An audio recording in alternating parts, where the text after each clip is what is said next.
Hello मित्रों, तो सबसे पहले आप सभी का मेरी चैनल पे स्वागत है।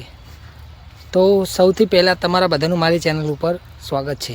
તો મિત્રો, વિડીયોને આગળ સ્ટાર્ટ કરતાં પહેલાં હું તમને એક વર્ષો જૂનું સ્ક્રીન ઉપર વિડીયો બતાવવા માગીશ, જેમાં જે પહેલાંના વડાપ્રધાન હતા તેમને સાફ સાફ કહ્યું હતું કે 75 વર્ષ પછી તમે દેશને સંભાળી લેજો, નહીં તો કોઈ એવો વ્યક્તિ આવશે જે ધર્મના નામ ઉપરથી આ દેશને વેચી મારશે। तो जो आ वीडियो, इस देश को संभाल लेना, वरना 75 साल बाद कोई गंवार इसको धर्म के नाम पर बांट देगा। तो मित्रों, તમે જોયું આ વિડીયોની અંદર કે જે તે અંદર વ્યક્તિ બોલી રહ્યા છે તે સાચું જ બોલી રહ્યા છે, અને અત્યારે આ દેશની અંદર તે જ થઈ રહ્યું છે કે જે ભાજપની સરકાર છે તે ધર્મના નામે આ દેશના ભાગલા પાડી રહી છે, આ દેશને વેચી રહી છે। અને હા મિત્રો, સૌથી મોટા સમાચાર હાલ દિલ્હીથી આવી રહ્યા છે। સવારે 7:30 વાગે દિલ્હી પોલીસે અંતર મંતર જઈ અને આપણા જે વિદ્યાર્થીઓ માટે ભૂખ હડતાલ કરી રહ્યા હતા, સ્ટ્રાઇક કરી રહ્યા હતા, તેવા આપણા શ્રી સોનમ વાંગચુકને ઘસીટતા એમ્બ્યુલન્સની અંદર નાખી અને હોસ્પિટલની અંદર લઈ ગયા છે। તો હું તેની તમને એક ઝલક આ વિડીયોની અંદર બતાવવા માગીશ। તો તમે આની ઝલક તો તમે ઇન્સ્ટા, ફેસબુક વગેરેમાં જોઈ લીધી હશે, પણ મિત્રો વિડીયોને આગળ શરૂ કરતાં પહેલાં હું તમને તેની એક ઝલક બતાવવા માગીશ। તમે આ વિડીયોની અંદર તે ઝલક જુઓ।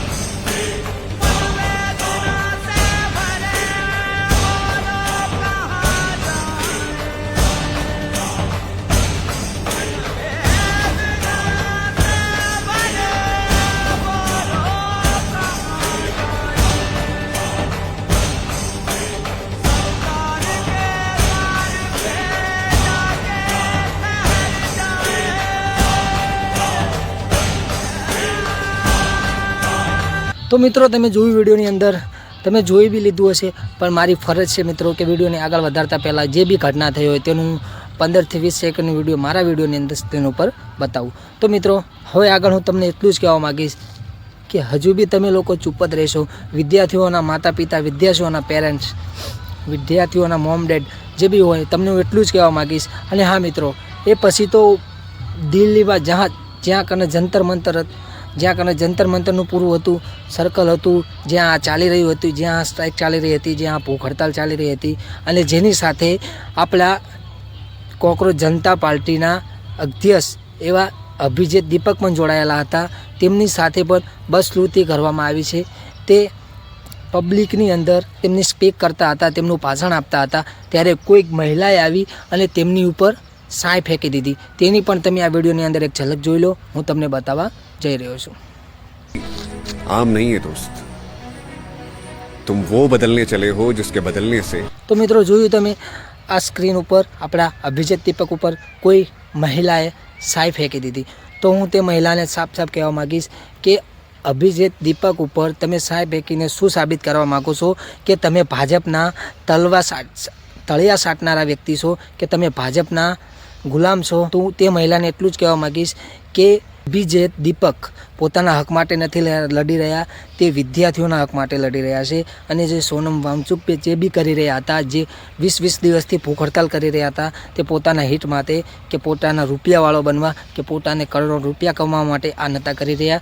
તે લાખો કરોડો વિદ્યાર્થીઓને ન્યાય મળે અને ફરીથી આવું પેપર લીકની ભૂલ ના થાય, તેના માટે આ કાર્ય કરી રહ્યા હતા।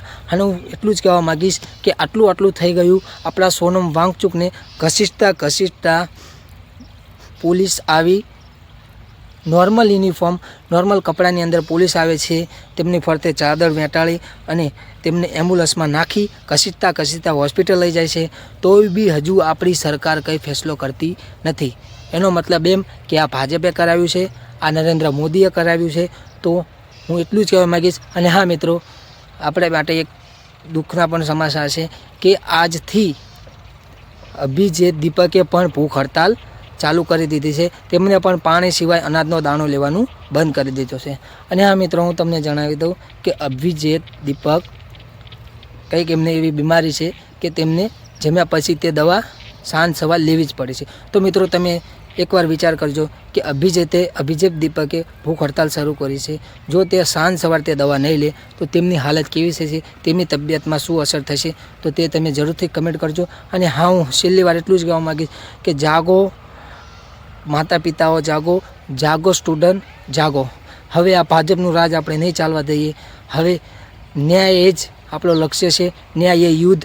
તો જોઈએ મિત્રો 20 જુલાઈ શું આપણા તમિલનાડુના સીએમ વિજય થાલાપતિ એન્ડ કોંગ્રેસના અધ્યક્ષના જે રાહુલ ગાંધી તે આવવાના છે, શું થાય છે તે આપણે જોઈશું આગલા વિડીયોમાં. તો મિત્રો આ વિડીયોને બને તેટલો શેર કરો કે જેથી આપણા સોનમ વાંગચુક સાથે થયું છે, જે અભિજીત દીપક સાથે થયું છે, તે ફરીથી કોઈ સાથે ના થાય અને જે આંદોલન ચાલી રહ્યું છે તેનું જલ્દીથી જલ્દી સારો નહીં આવે.